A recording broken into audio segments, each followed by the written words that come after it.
nice to win the lotto? I'm so going to win the lotto. When I win the lotto, I'm going to buy a big fancy car, travel the world, and live life amazingly. Are you someone who constantly says these three things? Well, if you are, then today's blog is for you. Hey guys, I'm Lauren Becker from Finding Freedom Within, and today I want to give you a little bit of a chat on the meaning behind the desire to win the lotto.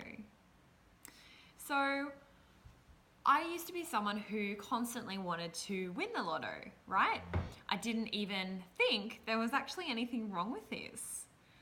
And it's not until I was recently placed in particular situations where those around me were constantly saying this exact same thing that I realized I don't actually longer desire this, and I hadn't done so for a very, very long time. In fact, the idea of winning lotto, it hadn't even entered my mind in years. And so obviously this got me thinking, why was this? So today's blog is what I've discovered around that. So why I wanted to win the lotto was because I wanted money to enable me the freedom to do the things that I wanted to do on a daily basis, which in turn would bring me happiness and fulfillment, or even a deeper sense of happiness and fulfillment, more so than I was currently experiencing, right?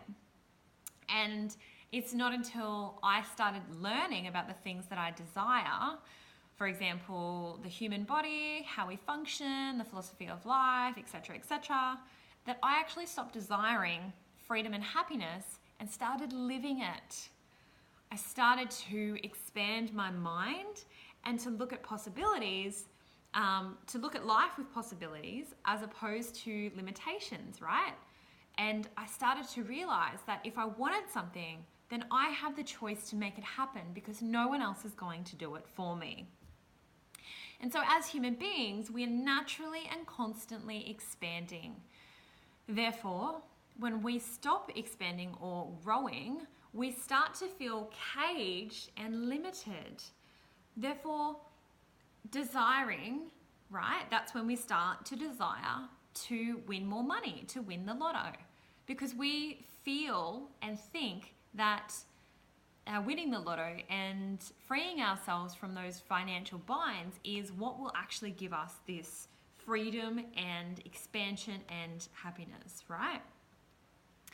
However, I have since found that you can find that freedom and happiness without winning the lotto.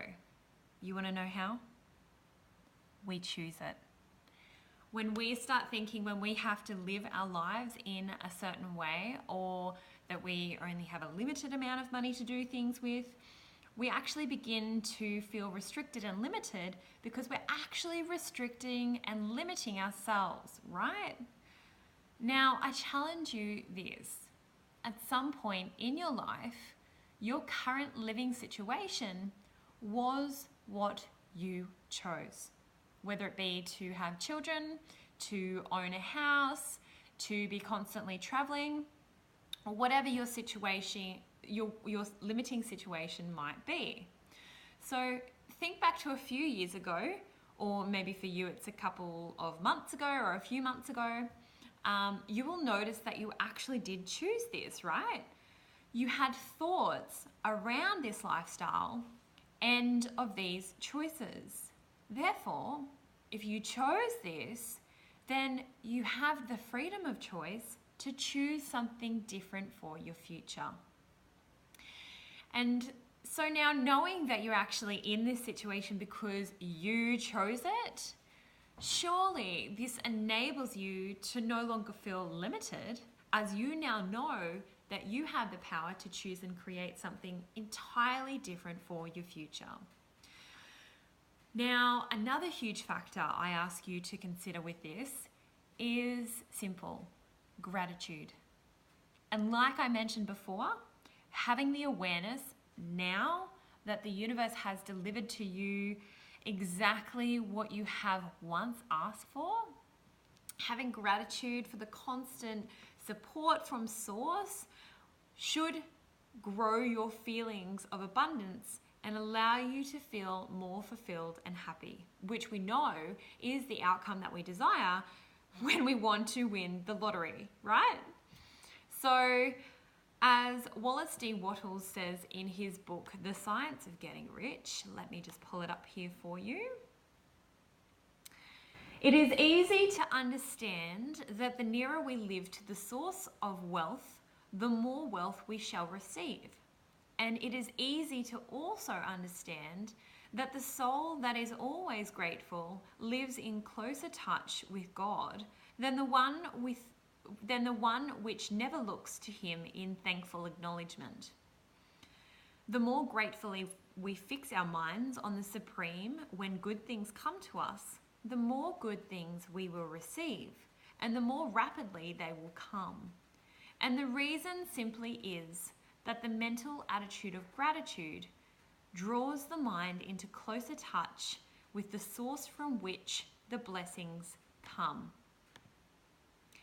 So, in other words, if you were to be handed a gift from someone, whether this be a gift that is physical or through energetic, so time, and it was ill received or handed back, then that person would eventually stop giving you gifts, or they would decrease the amount of physical gifts or time that they would invest in you, right? So in the same way, if you don't practice gratitude for the gifts that you are now experiencing in which you once asked for, the universe will eventually pull back on delivering more gifts of abundance in all areas of your life, or completely stop it altogether, right? Which most probably not, but they will pull back a lot. So I hope this helps you to remind you that freedom is really only one choice away. So instead of focusing on what you don't have, remind yourself that at one point in your life, this was actually what you wanted. And now that you have it, try practicing gratitude for that. This doesn't mean to say that you can't plan for your future. You can, but practice gratitude for the now of what you have received, and also plan for your future for what you next want to create. So have a great day, guys, and I hope this helps. I'm sending you lots of love.